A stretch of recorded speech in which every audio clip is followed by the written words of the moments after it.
Good afternoon, ladies and gentlemen. I'm Eilina Armstrong, VP of Editorial with SC Magazine, welcoming you to today's editorial webcast on advanced persistent threats, which is being sponsored by ThreatTrack Security.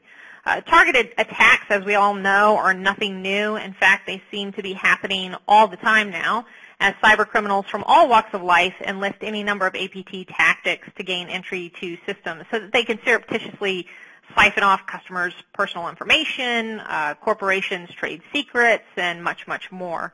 Whether they use malware, leverage application vulnerabilities, rely on social engineering, turn to any other means to find their way into an organization's network, cyber thieves favoring APTs can cause considerable damage, often without company executives even knowing about their activities for months, maybe sometimes even up to a year. Compound this with ever more complex and far-reaching infrastructures and the challenges for information security pros like you to safeguard vital data from getting into the wrong hands grow even more complicated. Here to share the types of APT tactics IT security leaders like you, of course, should worry about, and then talk about some procedures, policies, and the types of technologies that can support your efforts to defend your network against these attacks is Jim Cups, a long-standing information security leader who is currently Head Security Solutions Architect with Liberty Mutual. Before I hand it over to Jim, I want to encourage all of you to ask your questions throughout. We'll try to tackle those as Jim is talking. If we miss some, of course, we'll have an allocated time at the end for Q&A. After we finish up our Q&A, we will move into the final portion of the event, during which we'll hear from Eric Hay, Senior Systems Engineer with ThreatTrack Security, again, the sponsor of today's editorial webcast, who's going to share with you just some of his thoughts on a few ways, some steps you can take to deal with today's APT attacks. So, with all of that said, I'd like to formally welcome Jim Cups. It's always nice to have you speak at our events, Jim. Thank you so much for taking the time. Thanks, Eilina. I guess starting off on this thing, the first thing I always try to do when we're tackling a problem is define what the issue is and define what the items are. So if we can move to the next slide. The first piece in this is, what is the definition of an APT? And for me, at least in our world, the differentiation point for an advanced persistent threat is that there is human control and human activity behind it. It is the key thing that makes it different than one of these broadband scans that are always going across the internet, or some incidental virus things that are occurring. If there's human behavior behind it, then it's far more risky to an organization, simply because of the fact that a human can direct it against the weakest part of your environment. So I'm going to start off and just go through a little brief history of APTs and the real game changers that occurred that made them devastating in the environment, and what has allowed them to become the thing that we're primarily focused on nowadays. First one is, look, there are a lot of early viruses. The first viruses that came out were in 1975 and in the early 80s, and they led to solutions that enabled signature-based, linear-based types of controls. So those items are always out there in terms of how to identify and attack them. There are a couple of real major game changers that occurred in the environment, and the first of those is the development of morphic code. So sometime around the early 90s, late 80s, people developed polymorphic and metamorphic controls. And essentially, a metamorphic control is each iteration of a virus, or a metamorphic virus. Each iteration of the virus has a slightly different variant of code than the first one. And polymorphic code, there is a core piece that's always the same, but then the remainder of the code changes on each iteration. Those changes shifted the way that AV worked. Now, it took over a decade for those things to start playing out, but essentially what it meant was you have an exponential explosion in the potential signatures associated with it. So if you look at the IBM's initial responses to AV and the early Semantics and Nortons and the early McAfee's, all these signature-based solutions, they are based on a linear solution, and the development of polymorphic and metamorphic code, which are taken advantage of in various toolkits like Zeus and other places, the development of those types of codes shifted the virus threat side to an exponential side. The second piece was network use. So the initial network pieces that occurred in the environment was basically the ability to transmit across the network. Some really early ones were Freddy Krueger and VBS type things. There's obviously all the old file shares. And look, I could go on and on forever around the various pieces. The key is the network was used as a transmission mechanism. Again, a network, the key concept there is the network is an exponential item because there are many more attack points than there are. And then the final major game changer that was in there is rootkits and remote access pieces. So RATs, some of the early RATs, Netcat and NetBus and BO and a couple other items enabled remote control of systems, and then the rootkits enabled them to hide it. And you guys can go research that all you want. The real key to an APT, though, is it takes advantage of all these game changers, and by taking advantage of those game changers, the individual, the human being that's in control of them can at that point, targeted the weakest area in your environment. So how did we respond to this? We came out with various control models. Very early control models were simply local permissions, AVs, firewalls, the introduction of stateful packet inspection firewalls.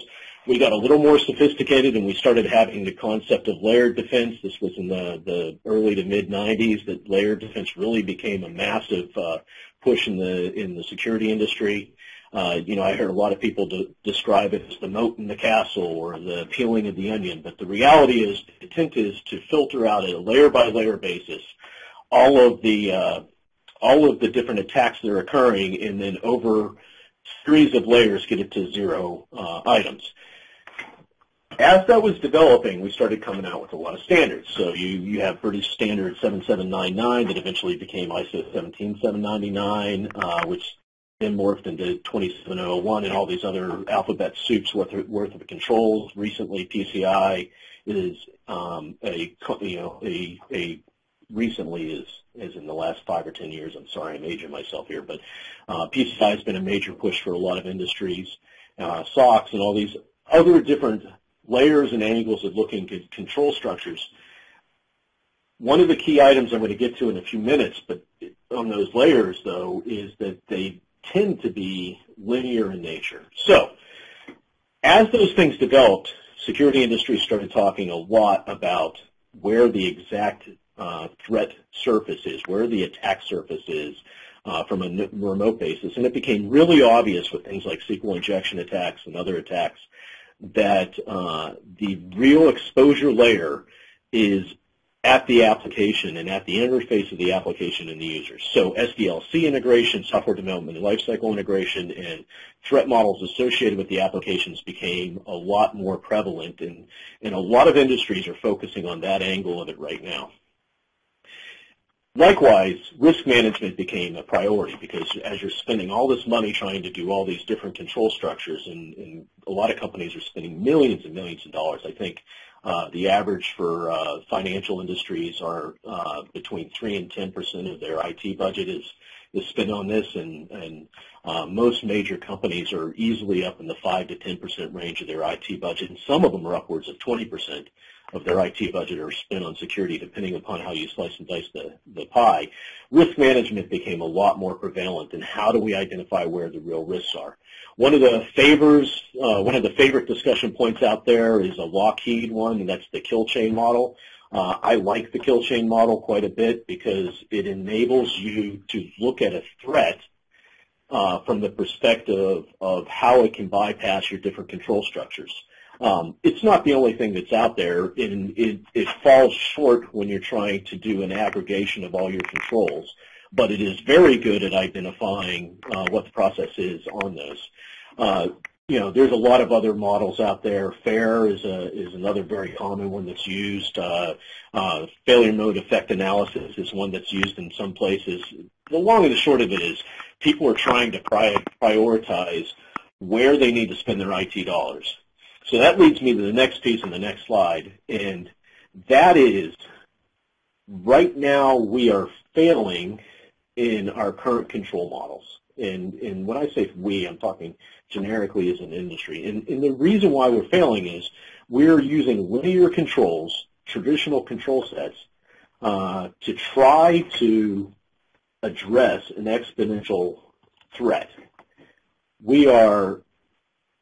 An example of a linear control is any control in which an individual discrete item has to occur to either stop a bad thing or to permit a good thing. So let's talk about that for a few seconds. AV. The nature of AV in general for the environment up until at least the mid-2000s was entirely signature-based. There are some exceptions to that, but basically what they've done is they know that an MD5 checksum or various different hashing mechanisms match up from file X to this bad virus. And so they maintain these huge databases of these checksums or these hashes, and whenever a process gets started on a machine or whenever a file gets stored on the machine, they check that occurrence against their checksum or against their hashes. And when they check that, if it's a bad item, they throw it out. Well, this is great because it's very, very discrete and it's very specific, and if you know it's a bad thing, you can identify it and pull it out. It's bad because in an environment with metamorphic code and polymorphic code, the virus angles on this change, literally every iteration. Again, on the polymorphic side, it requires a user to make some of the changes or a knowledgeable person or a pre-programmed script to make some of the changes. On the metamorphic side, it'll actually change itself, right? Now, sometimes that breaks it, but the reality is signatures aren't workable. They're linear, whereas the threat's exponential. Same conversation can occur on the firewall side. The bad guy goes and he scans against different ports, right? As he scans against those ports, any of the open ones he can go after. We, on the other hand, have each individual case have to open up specific things to allow them to talk. The connection points are exponentially scanning, whereas our ability to control those connection points remains linear. I could go on and on these items. The long and the short of the story is, though, for most of our existing traditional control structures, it requires an action on the part, even if it's an automated action, it requires an action on the part of an administrator or a security person to either allow or to deny certain items. And on the other side of that, all of the threats are happening on an exponential basis. The exploits are proliferating far faster and far more dramatically than the ability to identify them. The same thing is true for vulnerability. The same thing is true for the number of attackers and even for advanced tools that are out there. In the end, what that means is we are going to reach a point where the asymptote of the curve causes our linear controls to separate. Some organizations are already seeing that happen. The separation of the curve from our linear control portion of the curve results in a large area of lack of control in the environment. Now, in some cases we're fine, but in many of the cases we're not. And the reality is those linear control structures can't address the issue over the long run. So how do we address that? What's the solution, or what are some of the solutions to move forward? Even in a choke point type situation, so let's say you try to control the linear nature of the firewall control by funneling everything through a application layer firewall. You still have to present certain things. So a lot of times your linear controls get bypassed by the need to have the presentation layer. As you're moving through this, we deal with this by creating automation. We deal with this by creating standards and architectural standards and engineering standards that say this is exactly the way you build a machine every time, or this is exactly how your firewall rule set comes out every time. That's only possible for a defined period of time before you need to either create a new choke point, or you need to change the way you're looking at the environment. And that's where I'm settling in on the last pieces of this. The way to change to the next part of the environment is something that large portions of the organization large organizations have already started to do, and that is to look at things from a transactional standpoint. So can we go to the next slide real quickly?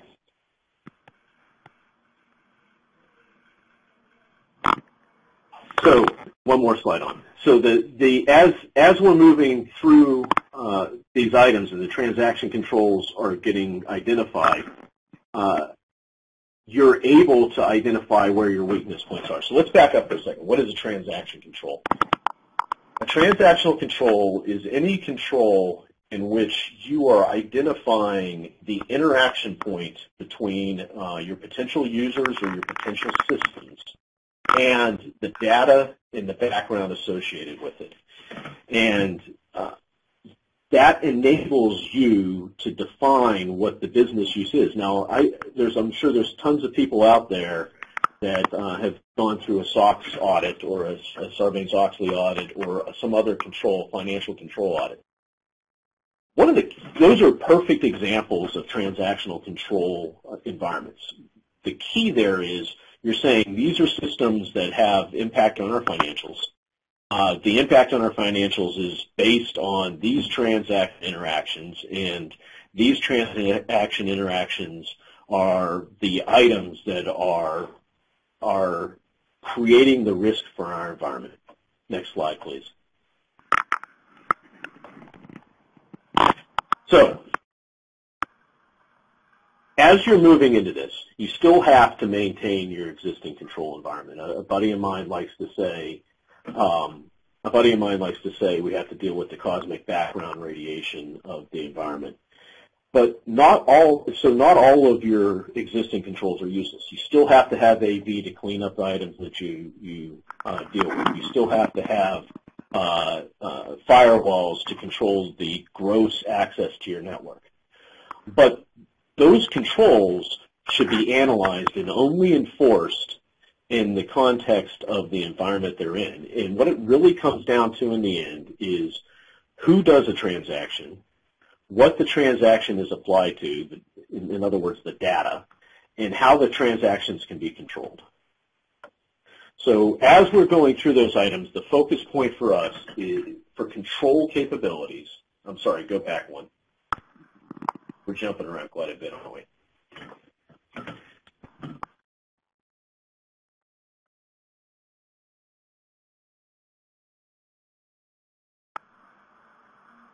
So can we go to the slide that says domains, please?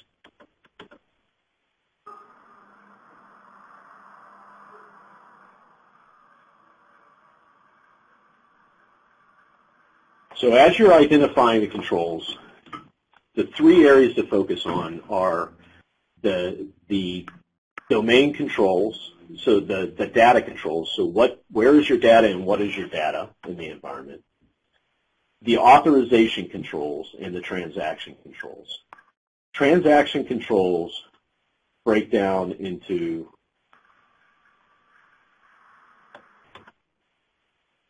guys, I'm way off on the slides on this. Could you do me a favor and go to the slide named domains?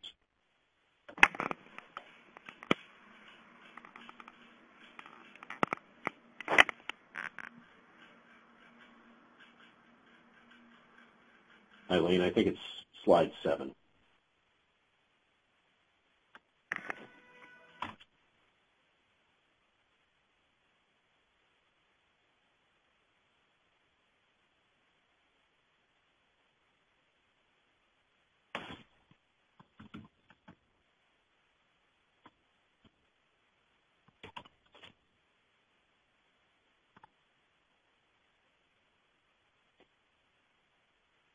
Perfect. Okay. So let's stay with transaction controls. The way to control transactions is through immediacy, frequency, scale, and the transaction-to-transaction interactions. Immediacy is controlled by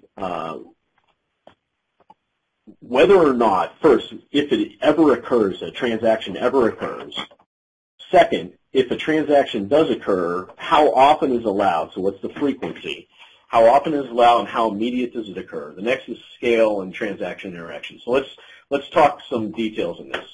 On a business side transaction, let's say the approval of account creation. If you're talking approval of account creation, an immediacy control can be we create the account and the account doesn't go active for 2 days. It can also be you're never allowed to create, user X is never allowed to create account Y. It could also be user X can create 3 accounts a day. And then finally, it can be user X can create an account that has up to $6 million in it, but no more than that. So that's what we mean by immediacy, frequency, and scaling. Transaction-to-transaction interactions occurs. The control nature mechanism for those items is if a transaction gets created by user X, user Y has to approve it. So you're requiring a transaction to be followed by a separate transaction. Or you can say 2 transactions are never allowed to occur together. So an example of that would be you're never allowed to create a purchase rec for a vendor that you created. Or you're never allowed to create a purchase rec for another item. So those are examples of transaction items. Authorization is pretty standard. Everybody thinks about this. Everybody goes through it. That is, what is the permission level and what is the authentication mechanism for the item? And then the data is, how is the data used and what's the significance?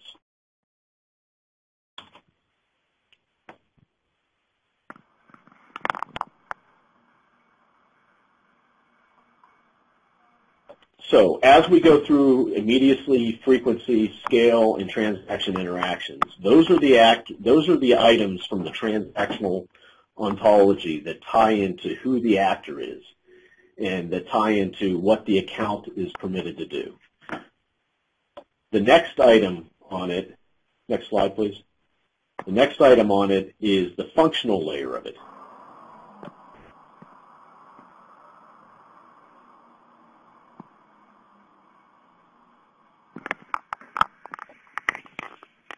Next slide, please.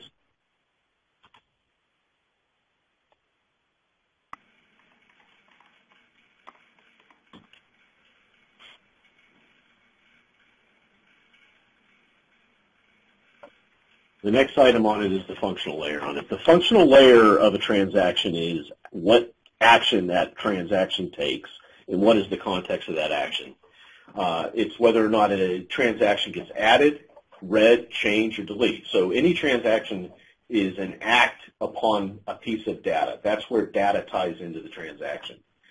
There's context that's associated with that. The context for a transaction item is essentially the risk thing. It's where CIA comes in. It's where business use comes in. So as you're looking through those items, what is the business unit? So context is important in this one from a couple of perspectives. If you're looking at transactional controls as a tie to your business controls, the context is going to be what the business unit is, whether it's a financial item, whether it is a privacy issue, so it's confidentiality, for example, the storing of credit cards. What are the control items associated with that? If it's an integrity item, which is usually financial or IT business aspects, and by the way, IT can be a business aspect of this, that's where those ties come in. And that the key for the functional layer is The functional layer is what provides the overlap into the data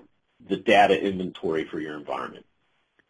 So as we go through those, the next major item to take a look at, so this is a good slide. Let's stay right here. The next major item is the transactional control mechanisms associated with it. Again, on immediacy, you have three: never, delayed, and instant. Let's talk about never. Never basically says account X is never allowed to perform this transaction on this data.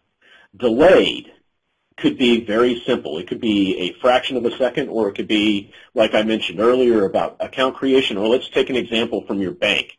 If you deposit more than $5,000 in your bank, most of the time they will require you to wait for a week to do it. That same concept of immediacy can also be applied on a very granular level. So let's, on the granular level side of this item, let's say we use it for authentication. If you perceive your greatest threat for a specific application to be a brute force attack, immediacy can be a delay of 1 second before the authentication occurs. And simply by putting that 1 second delay in, a brute force, even for a relatively weak password, will almost never be effective. The next piece is frequency, and again, frequency can be granular or it can be an aggregate. In the granularity items of that is something that is 6,000 events per second on a firewall. Anything over that threshold can be blocked. In aggregate, it could be Joe is allowed to approve vendor X at $50,000 every day. Again, these are not specific controls in and of themselves. It is a concept of coming up with how to control an environment. The next item is obviously scale. Scale is by data volume, or it's by relative change to a specific record. So you're going to have data analysts that have to work on things. As the data analysts work on items, if they need to gain access to all of your customer service records, that is a different risk level than if they only need to access the ones from region X, right? So the controls that you have associated with it and the permissions you have associated with it might be different. The final piece is, again, transaction-to-transaction interactions. Which transactions are precluded together and which ones are required together? So as you go through those different mechanisms and you develop an ontology on how those connect, then that will enable you to create a way of associating those items to each other.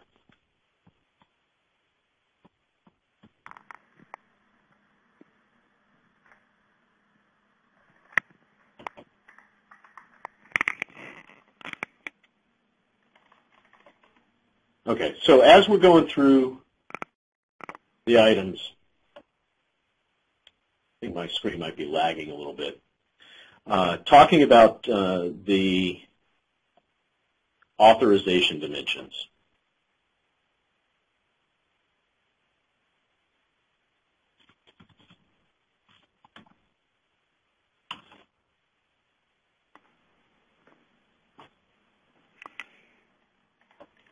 So as you're going through these items, the authorization dimensions are the second one. That's where you set up your permissions. The authorization dimensions is where the data tie comes in. The top level of an authorization dimension is a strongly reviewed and approved environment. So this is a perfect example of either an administrative access or a approver, a large a significant financial approver, a department head, somebody who's allowed to look at very large financial transactions and approve those. The key here is the review has occurred on an administrative level within your organization to say Janie or Joe have the permission to do this type of environment. And there's multiple ways to slice this up. There can be Active Directory groupings they're tied in. It can be an attribute. You can have this in a roles model, or you can do the other thing. Again, the real key here is you know who that person is based on the fact that you have specific permission to do those types of activities. The next level of approval or authorization is essentially reviewed and approved. And for most organizations, this is essentially every single employee. They're automatically in there. Somebody has said you're allowed to do this and go on. The next level down is automated review. I like to call this the trusted agent group, or this is tied into the trusted agent group. You have an agreement between two parties that this is how a person gets reviewed to go into those types of groupings. Two of the odder ones, but they're ones that are very prevalent in the environment nowadays, are group reviews. So this is where federation comes in. So you say anybody coming in through this account path, and the account path can be a grouping path that is tied to a federation ID that's on the outside, has these types of permissions. On the one hand, it is similar to an automated review or reviewed and approved. It's different in the sense that you don't have control directly over who the membership of that group is. You just have an agreement with the party that does have that control. And then the final one is no review. And we have those all over the place. Those are the self-created accounts for a lot of wireless connections, or the self-created accounts on your website.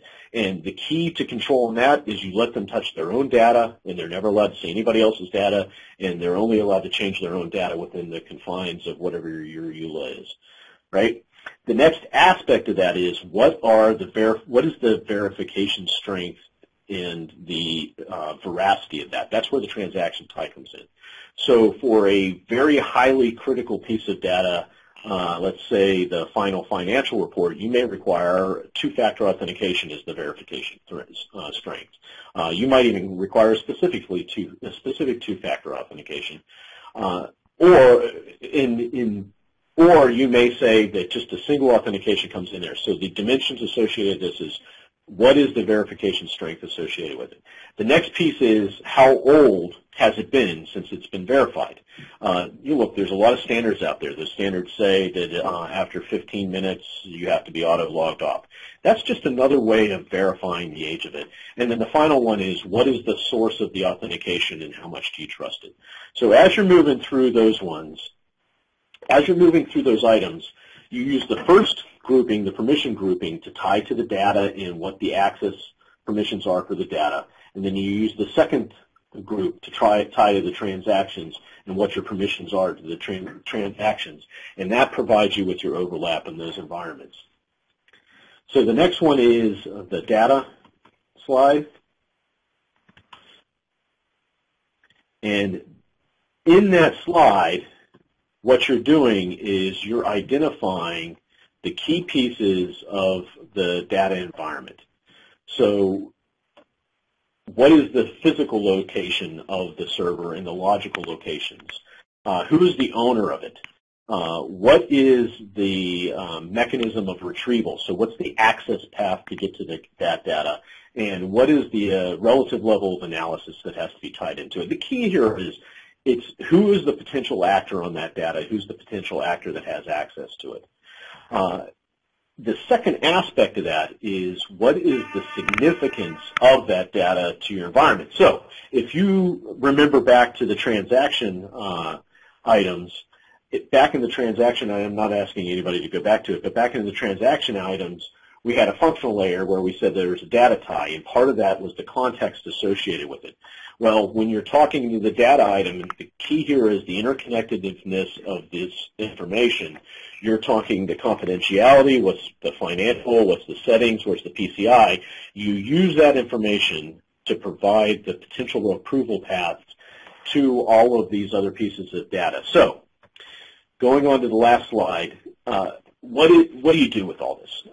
I've been talking about a lot of different angles to look at the same problem. The key here is if you take an inventory of your environment and if you look at your environment, the only thing that you're actually able to control in that environment is the overlap between those items. That overlap is what you know to be controlled. I'm not saying you don't incidentally control other items in the environment, but where your data environment, your data inventory, interacts with your transaction inventory, and where your authorization inventory interacts with your data inventory. If you don't have the same overlap with authorization and transactions, then you don't know what's occurring. So let's talk about a couple of these overlaps. If you know the data and you know the authorization, but you don't know what a transaction is doing to those, then it's entirely possible for a minor account that's not strongly authenticated to perform actions well outside of its bounds or where it should. So that's an example of, for example, somebody being able to do way too many database queries and take down your DB, right? Or it's an example of an individual who's supposed to be able to enter credit card data, but is able, because of the fact that you're not tracking the different types of transactions, to look at the credit card data or look at all the credit card data. Those are the types of angles associated with that. Where you have a data inventory and a transaction inventory, but you don't have the inventory overlap of the authorization, you may know that it is okay for transaction X to occur. Let's say the transaction is write credit card data, but you may not know who is doing it, and again, obviously that becomes a problem. Long story short is, we need to have inventories associated with all three of these areas, and most organizations have got an okay inventory, at least if you're following the SANS top 20 items. You've started an inventory of your data environment. So you have an idea of what servers you have an idea of what databases you have. You may even have a pretty good idea of what data is in those databases. Each one of these items I keep adding are dropping more and more organizations off the list, by the way, because the next item is you have to have a cohesive way of saying the confidentiality, integrity, or availability risk is for all those data. But even if you have that perfectly, the next thing you need to have is an authorization inventory. Well, a lot of people have an authorization inventory. They know what LDAP groups or what Active Directory groups or what specific local permissions provide access to what items within their applications or their data. The one that most people are missing out on, or at least the one that, as I go through conversations with groups and as I talk to different areas and different parties, is the transactional items and where transaction interactions overlap with both authorization and data. And if you don't have all three of those inventories, and if you don't have an understanding of those, you can't. So once you gain those, that's where the real magic comes in. It sounds like adding transactions is going to make it really difficult to do things because it's adding an entirely new layer of inventory that you have to try to manage. And to a certain extent that's true because the level of detail is increasing. The opposite end of that is also true in that you can identify where your choke points are. You can identify what your key controls are associated with those, and more importantly, you can identify what your critical transactions are, and you can ignore a lot of the other ones. In most environments, your critical transactions are going to be your administrative transactions. It's going to be your SSID, your service IDs to your application ID interactions. It's going to be your key financial interactions, so the interactions that occur within the various applications that have access to large amounts of financial information.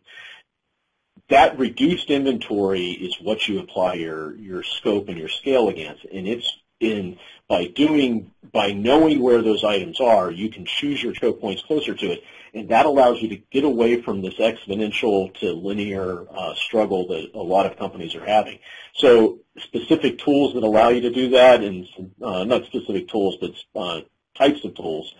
If you're talking about protection for desktops and laptops, tools that perform sandboxing, move the choke point and make the transactions limited to specific services and specific items. Tools that perform behavioral analysis do the same type of thing and are able to identify antivirus systems that use behavioral analysis are able to shift the curve away from exponential and back towards linear in terms of threats because it's what the threats are doing as opposed to what the threats are. On a system level, Application level firewalls allow you to do the same type of thing by calling out that these are the types of behaviors that are allowed to happen in that environment. On the specific application level, tools like transactional analysis tools enable you to do the same types of things. Long story short is, as you're going through the environment, I think everybody out there needs to take a look at what the function is of transactions in their environment, and as they're trying to put their compliance and their control scope in place, emphasize the transactions more so that they're able to reduce the amount of effort associated with some of the other areas and tie those pieces together. So I'm pretty much through it, Alina. I'm certainly open to questions. I apologize for some of the jumping back and forth there.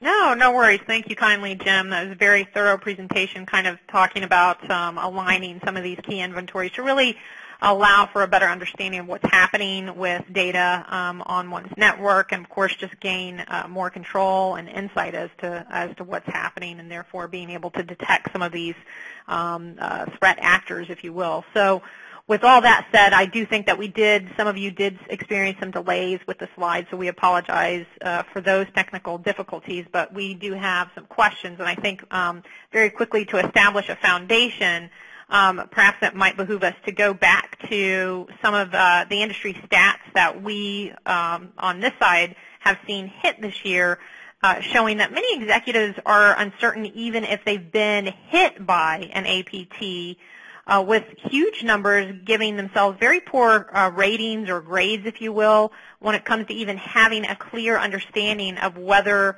they're even capable of defending against these types of attacks. And I'm wondering, Jim, in the conversations that you've had with your peers, do you find this surprising at all? No, it's not surprising at all. And what it comes down to is it's back to that linear versus exponential piece of this. We are trying to manage an exponential problem with linear control structures. So when you ask an executive, do you feel comfortable in your control environment, and they have 50,000 servers with 1,200 configuration requirements per device, and 3 different firewalls that they have to manage the tool sets are, with 1,100 different zones, and I'm throwing these numbers out there. The reality is, each time you add one of those layers into it, you're adding an exponential increase in the potential exposure basis, and you're trying to manage that with specific linear controls. Nobody is going to have an understanding of what that is. The only way you can have an understanding of what that is by identifying where the data is, what the authorizations are to get to that data, and which transactions you're concerned about to get to that data. That's the way to tie it all together. So again, if it's a confidentiality item, where is that credit card or token stored for that credit card number? Who has access to that credit card number? And by that I mean what specific accounts, and then what transactions are permitted. So it's very much a least privilege type scenario.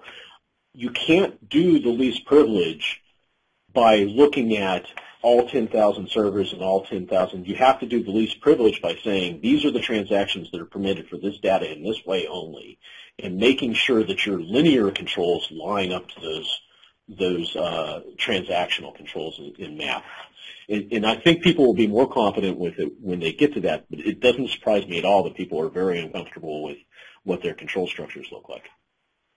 And Eric Hay, Senior Systems Engineer with ThreatTrack Security, what are you seeing when you're speaking with your customers or even potential customers? Are people just still having very difficult times kind of grappling with these threats, and what sorts of basic kind of advice or steps do you give them?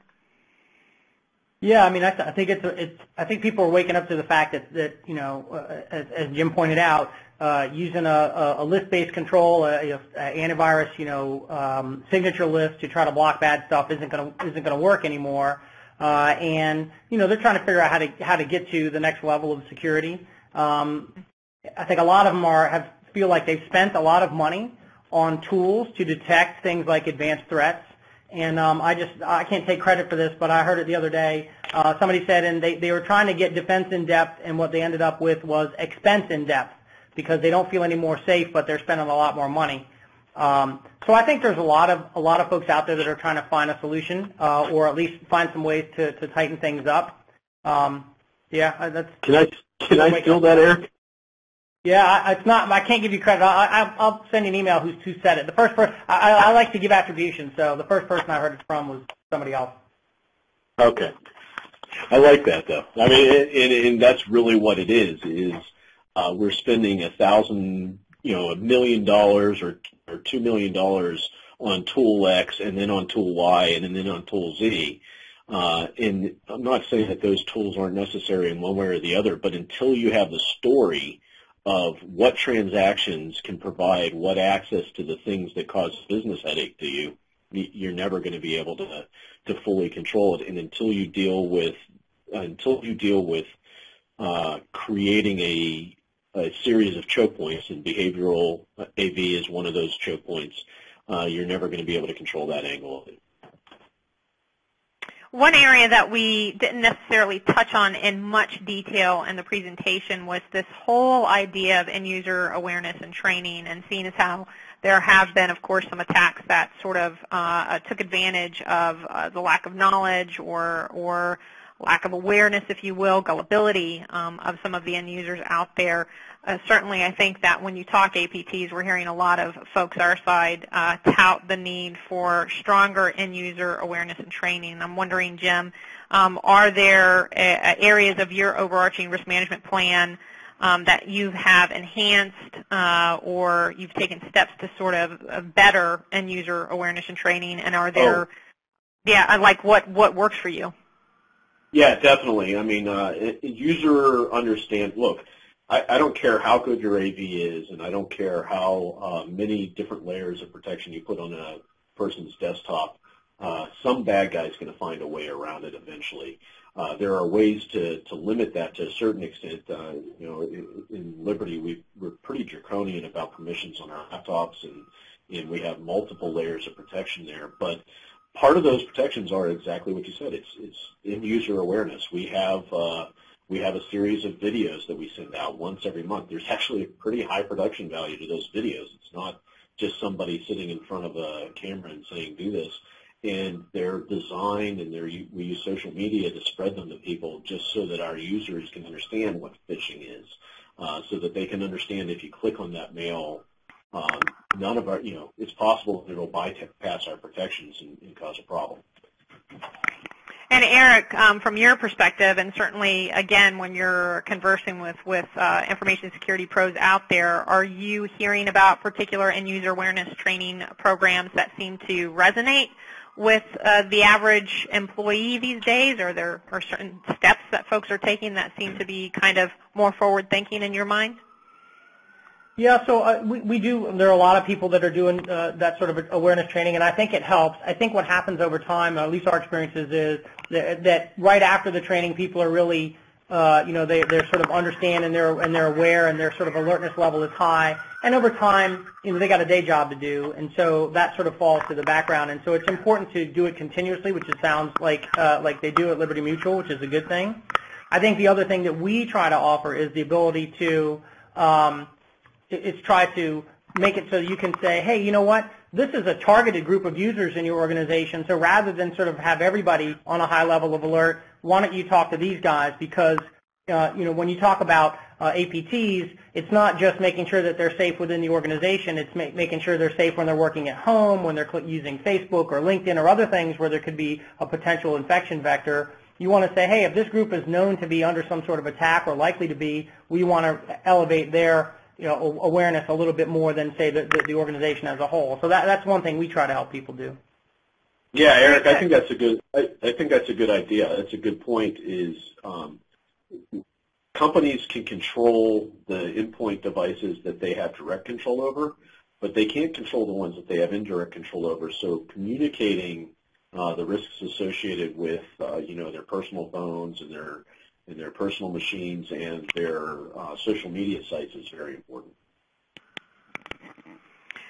Excellent. And I think that kind of gets us into the final portion of today's webcast, which will see Eric kind of providing some more insight on some of the ways that you can get a better handle on APTs. So I'll go ahead and turn it over to Eric now. Great. Thanks very much. So I'm Eric Hayes, Senior System Engineer with ThreatTrack Security. A little bit about us, just very briefly. We've been around about 20 years, a couple acquisitions and some name changes. You may have heard of Sunbelt Software or GFI Software. We're really known for being in the threat detection, analysis, and remediation business. We have about 10 million endpoints collecting malware for us around the world, 200,000 unique new malware samples that we collect daily, and we run through a large analysis platform. We have about 20 terabytes of malware data, just the samples themselves, and we just clicked the 1 billion known threats, in other words, threats found in the wild, earlier this quarter.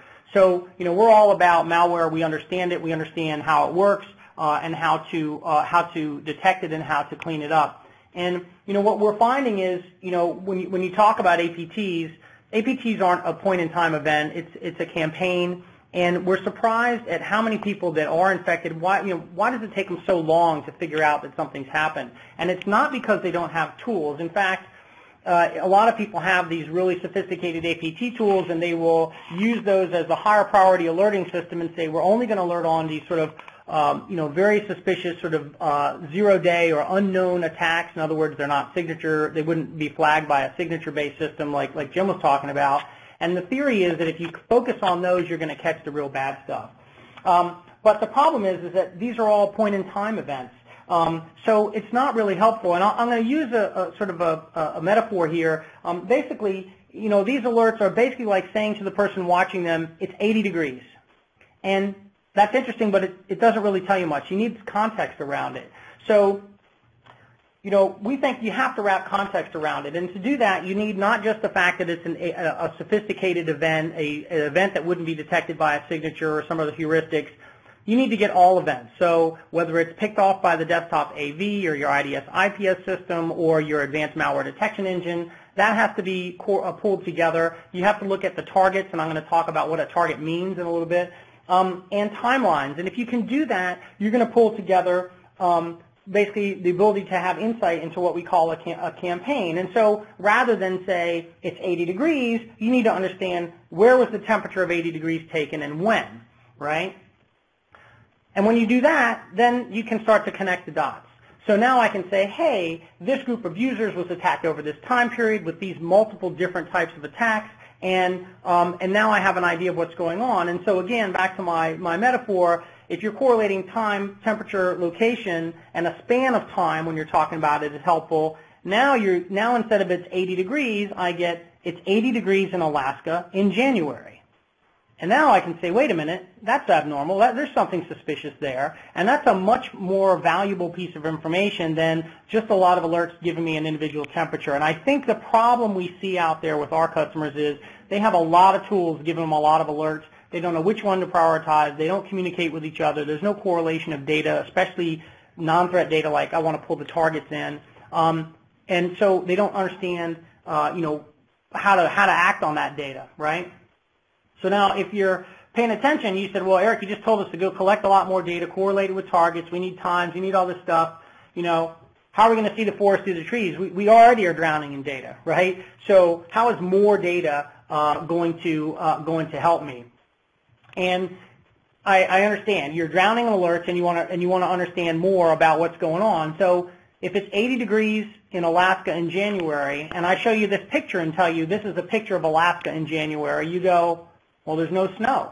So that's abnormal. And so why do you know that, right? Here's one picture where I give you a description and you immediately know something is wrong, something is abnormal. Well, the way you know that is that you have an understanding of what normal looks like. And when we go into our customers, a lot of them cannot tell you what is normal. They can't tell you the ratio of spam to email every day. They can't tell you how many threats they find on a weekly, daily basis, if there's a peak at any time of year.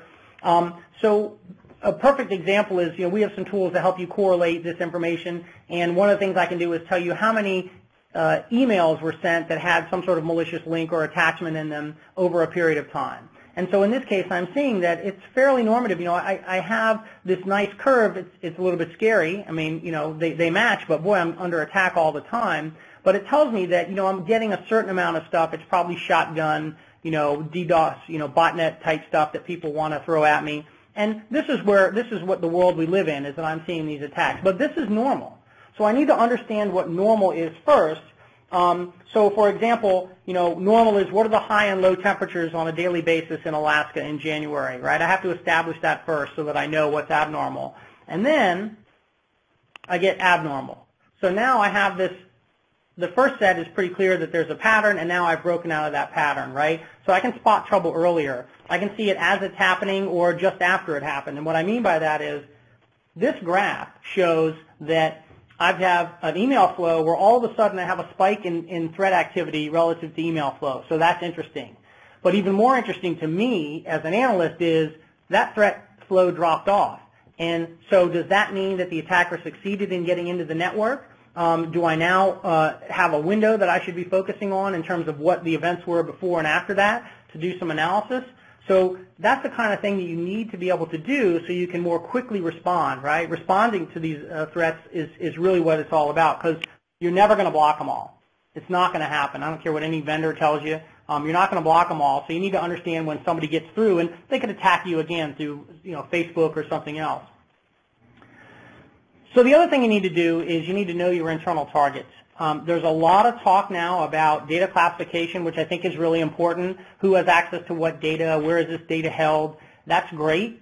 It's very time-consuming, and it's an ongoing process. So it's not something you're going to start today and finish next week and be done. It's a process you have to continually work through. I would suggest that another way to begin to tackle this problem, and something that also has value, is figuring out what users have access to this data, and that's what Jim had alluded to earlier. And what I like to say is in today's world, because data can move pretty easily even without the organization knowing it, it's important to understand what users have access to data, because I might be targeting a user knowing they can do something or have access to something rather than looking for a particular set of data like a customer database. My path is usually through a user. So if you do that and you understand who the users are as targets, it helps you escalate responses to the attacks on these targets more quickly, right? So, hey, if it's somebody who doesn't have access to sensitive data and the machine is infected, I may not be as worried about that as someone who does. So another type of classification to think about. So if you find something, the one thing you need to do, and most people are not doing, is you need to analyze it. So just because you found something and blocked it, let's say an AV sensor goes off or an IDS IPS goes off or an email scanner goes off and says we blocked something. Most people ignore that because the threat is blocked and it's done. And I think that that's a disservice. What you want to do is take that and figure out what is it doing, and have I seen this before, and do I think I might need to look for this elsewhere. So for example, here's two samples where the first one creates a listener on a machine on local port 123, which is network time protocol port. And that's interesting, except that this machine had no NTP client or server on it. So NTP as a trusted port, sort of a, you know, we don't care about that port on the network, is being used as a communications port for malware. So the fact that I found it in a piece of malware that I blocked is really useful to me. Does anybody else have that on the network? Maybe they got hit through their Skype account. The other one is mspaint.exe, which goes out and pulls down content from a bad site, a known bad site. And we know that's bad because we have a reputation service, and most organizations should probably consider leveraging IP and domain reputation services or data. In this case, because this organization was using an application whitelisting tool to make sure that the boxes couldn't run anything that wasn't a trusted app, MS Paint is actually exploited. So there's a browser exploit that exploits MS Paint. MS Paint is trusted, so it's allowed to launch, and then it's exploited, and once it's launched, and it does a lot of bad stuff. It modifies the registry, it modifies some system files. I mean, it's pretty incredible.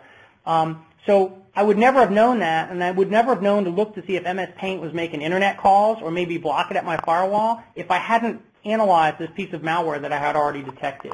Right? So it's important to do that. And if you catch something, to do the analysis on it so you know what this thing is trying to do. You caught it, but the next time they get in with the same malware family, they may be trying to set up the same listener or use the same application as a mule. So sort of wrapping up here quickly, effective response, which is really what you need to have in the APT world, because you're not going to block them. You're not going to block them all. collect threat data even for things that you've blocked, right? Analyze it using automated analysis tools. There are a lot out there. There's an open source one called Cuckoo. We have some. There are a lot of other folks that offer tools to do this. But you can automate it so you can run hundreds of samples per day that you find through an automated analysis engine and get information about it that you can use to harden your defenses. Correlate data over time. Can't really stress how important that is. It's so critical to understand that APTs are not point-in-time events. The fact that this thing got in on this day is really the culmination of a campaign. I will almost bet my house, not quite because I like my house, and my wife does too, but I'll almost bet my house that when this whole Sony thing is over and done with, we will find out that the initial exploit occurred sometime in June, and that if they had been looking really closely at stuff that they had caught, they would have found it. And that this later thing was all the result of reconnaissance that was performed from an earlier exploit. Understand what normal is so you can see abnormal. Define critical targets, systems and users, not just data, right? Not just this server, but users are important. And then lastly, you have to have an escalation plan. Having an escalation plan really lets you respond to these things and prioritize the response in a way that lets you address the threat quickly. So thanks very much for your time. I'm done. I know we had a short fuse here, so pardon me for talking fast, but it's recorded, so you can listen to it over and over. Thanks very much. I appreciate that, Eric. Thank you kindly for sharing some very valuable insights on APTs. I'd like to extend my appreciation again to Jim Cupps, Head Security Solutions Architect with Liberty Mutual, as well, for sharing some very detailed thoughts on better tackling APT threats today, taking into account permissioning, authorization, and really automating processes to better control one's data, environments, and various accounts. So thank you very much, Jim. And thanks kindly to all of you for spending some time with us, as well as for sharing your insightful questions. If we missed any, we'll certainly follow up with you. I'll work with Jim to follow up with you via email. For those of you who are asking if you could check out the slides, we will have an archive of this webcast up very shortly, typically same day, if not tomorrow morning. So take a look at that. Meantime, we all here hope you have a very lovely holiday season, everyone, and thank you kindly, as always, for clicking in with us.